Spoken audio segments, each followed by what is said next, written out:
What is planned giving? What is the Nichi Bei Legacy Society?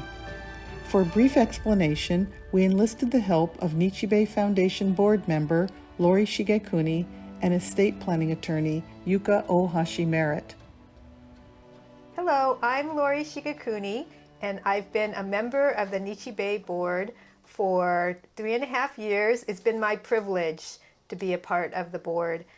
And I want to tell you that as part of the board, naturally, I like to give to the Nichi Bei Day of Giving. This year, instead of giving to the Day of Giving, I'm going to give a legacy gift. So I have invited my friend Yuka Ohashi Merritt, who's another estate planning lawyer, to come and talk to you and to explain about what a legacy gift is. I think it's a great idea. I have one son. He's Yonsei on one side and Rokusei on the other side. And so he is not that familiar with the Japanese American community now, but I just want to have a way to just pass on to him the stories and the rich legacy that my grandparents and great-grandparents have built up over time. So I think that the Nichi Bei is a really good entry point to be able to connect through culture or through organizations and be able to enter into the Nichi Bei experience. And so I want Yuka to explain a little bit about what's involved with a legacy gift. Okay. Thank you for the introduction. And my name again is Yuka Ohashi Merit. I have a practice in San Mateo. I'm an attorney. I specialize in trust and estate. And I do estate planning for my clients as well as probate and then trust administration and estate settlement. So I can talk about various ways of giving to a charitable organization like Nichi Bei Foundation. And this is legacy gifting that you'd like to talk about. So, yes. First thing I can talk about is the use of trust, if you'd like me to. Oh, yes, thank you. I have a trust. Yeah. And I'd like you to explain about that. Yeah, it's very common for people in California especially to set up a revocable living trust. So if you have one already, then what you could do is to add an amendment to your trust. And typically you want to go back to your attorney who created your trust and ask him or her to do this. And then as an amendment, there are two ways you can do. One is a specific gift or a specific bequest that you can mention a specific amount of cash that you like to give to Nichi Bei Foundation and add that to your trust. Or you can add Nichi Bei Foundation as part of your residue, which will be percentages of your distribution.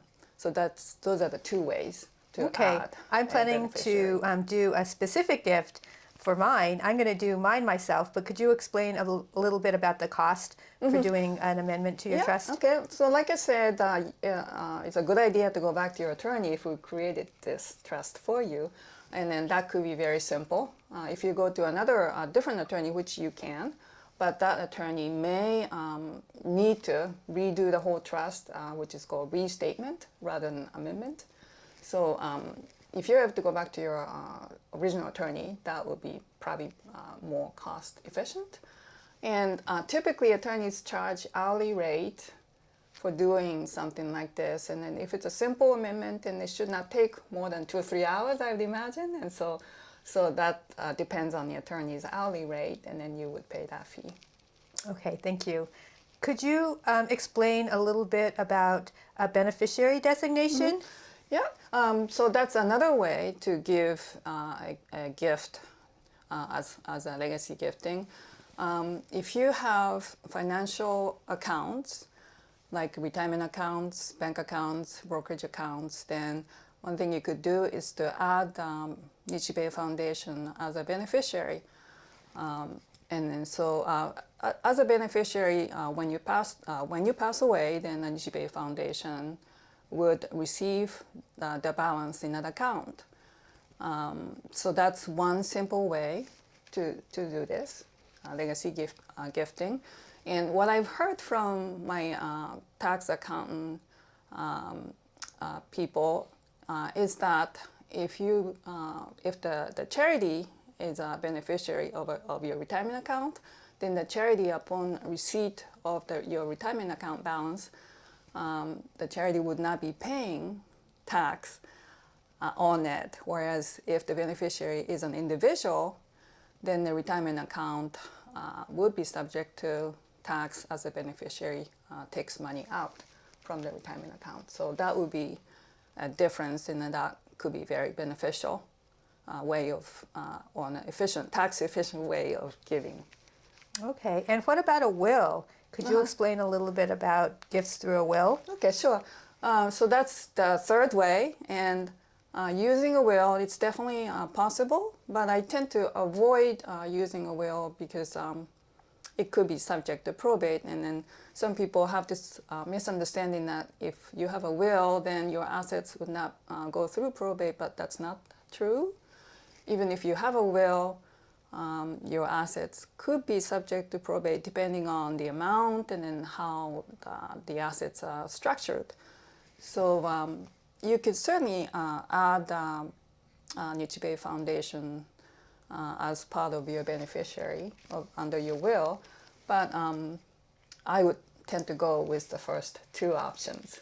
Okay, that's really helpful. Thank you so much for your time today, Yuka. You're welcome. I really appreciate you helping the listeners at the Nichi Bei understand about legacy gifting. My Thank you. pleasure. My pleasure. Nice to be here talking to you. Thank you very much. You're welcome. The Japanese American community is evolving, and the Nichi Bei Foundation is needed to help preserve and pass on Japanese American culture, history, and community values to future generations. We hope you will consider making your legacy a part of ours by joining the Nichi Bei Legacy Society. For more information, please visit www.nichibei.org/legacy society. Thank you.